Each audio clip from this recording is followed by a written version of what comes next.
my name is Clare Ibach. I'm a certified Pilates and barre instructor at Balance Yoga Barre in Norman, and I'll be leading you through an intermediate stretch sequence today. Before we get started, I do want to let you know that this video was made possible with Healthy Literacy Grant Funds. And I just want to remind you that when you're stretching, you want to make sure that you've got good space to work in. Make sure you're wearing clothes that you feel comfortable in, that you have freedom of movement in. And as always, listen to your body, try to move with your breath. And if anything does not feel right, if you feel pain, then stop, take a moment, and gently try to ease back into it, only if you can do so without pain. So we'll be on the floor today. We'll actually start on our knees. So you want to bring your toes together, open those knees about as wide as a mat, or if you're on a towel, about as wide as your towel, and start to walk those arms out into a child's pose. So arms reaching out long, palms are pressing down into the floor. We'll take a deep breath here, inhaling through the nose, and then exhale through the mouth, push down into the floor. Try to walk those fingertips out a little bit longer. Take another breath in, and exhale, melt into that stretch. Now start to walk those arms over to the right. We'll stack the right hand on top of the left hand. I'll take a breath, and I'll exhale, pushing down into the floor, maybe even letting that left shoulder press into the floor. Taking a breath here. Exhale, try to relax. Walk those hands back through center over to the other side of your mat. Right hand stacks on top this time. Take that deep breath. Keep that head heavy. Melt into that stretch. One more breath.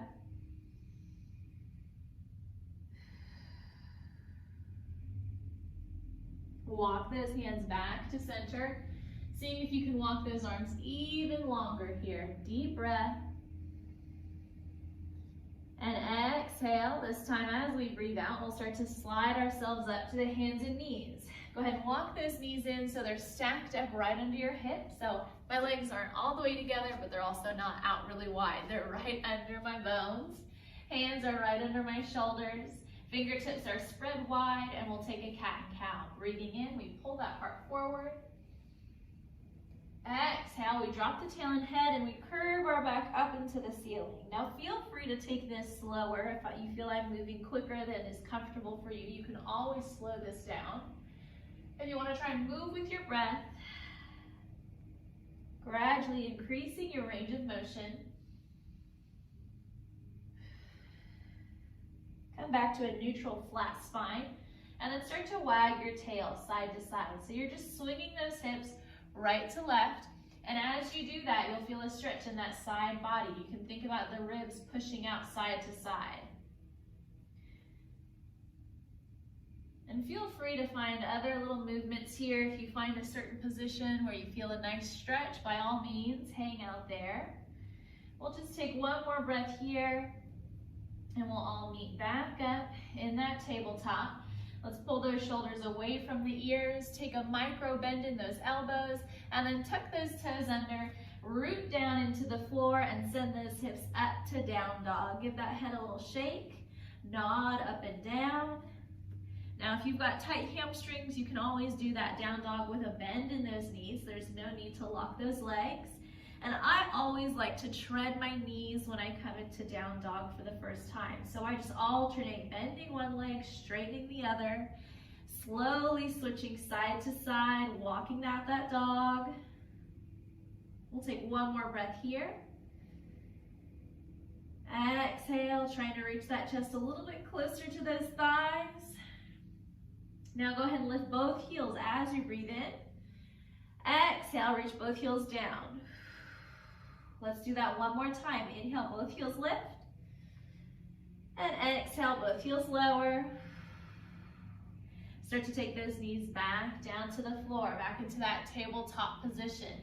We'll walk those hands over to the left, making room for that right foot to step forward, and we'll find a runner's lunge. So I'm keeping that back knee on the floor. And you can either keep those hands framing that right foot, or you can bring both hands up to that thigh. You want to be pressing that left hip towards the floor. And this is where, if you have bony knees or if that knee is sensitive, you can roll up your mat, or you can put a towel padding up that knee joint to make you feel a little more comfortable here. We'll just take one more breath. Use that exhale, try to melt into the stretch. And then both hands lower back to the floor, and we'll take that right foot back, and then switch sides, walking both hands over to the right, make room for that left foot to step forward, shifting that weight. Let's try to make sure the knee stays over the ankle. And again, you can either frame that foot with both hands on the floor, or if you're feeling a little more limber, both hands can come up to that knee, and you can be tall here, finding our breath.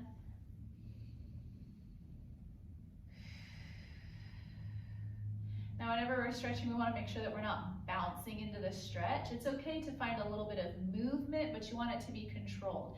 Just that bouncing can be really hard on our joints and on those ligaments and muscles. So I would say hold, or if you need to move, you just want to kind of ease up and back into it, but you don't want to use momentum and just that bounce. Go ahead and take those hands to the floor once again. Send that left foot back.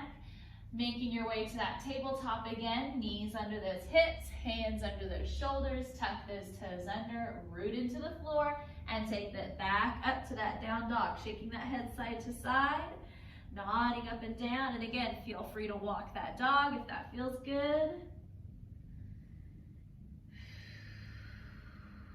One more breath here.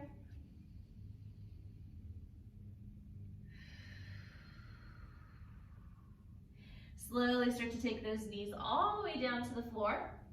Make your way to a seated position, and then take those legs out to a V. So I'm angling myself on a diagonal. You don't have to do that, but you'll walk those legs out to a V, and you'll sit up as tall as you can. Again, if those hamstrings and legs are tight, do this with a bend in those knees. Place that right hand on top of that right leg. Take a deep breath, reaching up high. Exhale, start to curve over that right leg. And as you breathe, if you feel like you've got a little bit more stretch in you, you can take that right elbow all the way to the floor. Try not to collapse that chest. So you want that heart open to the front, reaching long. Come on back up. Other side. Inhale, sitting up as tall as you can. Make sure those knees are pointing straight up. Exhale, reaching over that left leg.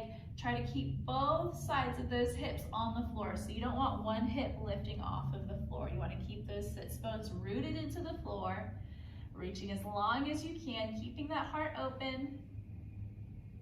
Go ahead and bring yourself back up, sitting tall. Now both arms reaching up high. Exhale, start to reach out as long as you can. You can take those hands to the floor. And some of you, it might not take much for you to feel a stretch in those inner thighs. So maybe even just sitting here, you're like, I'm good, that's a good stretch. And that's fine. But if you want to deepen it, and if your body's ready, you can start to walk those arms out. Try to keep those knees pointing up. So you don't want your knees and feet to fall forward. Spine is long. Take a breath here. Try to melt as you breathe out. And then walk yourself back up. Make your way to a comfortable seated position. And then just roll those shoulders back a couple times. Roll those shoulders forward. Take a deep breath, reach up high. Exhale, just let it all go. We'll do that one more time. Just a relaxing, calming breath to finish up. Inhale up. And exhale down. All right, thank you so much. I hope you're feeling a little more relaxed and a little more limber. Please take care of yourself and be well.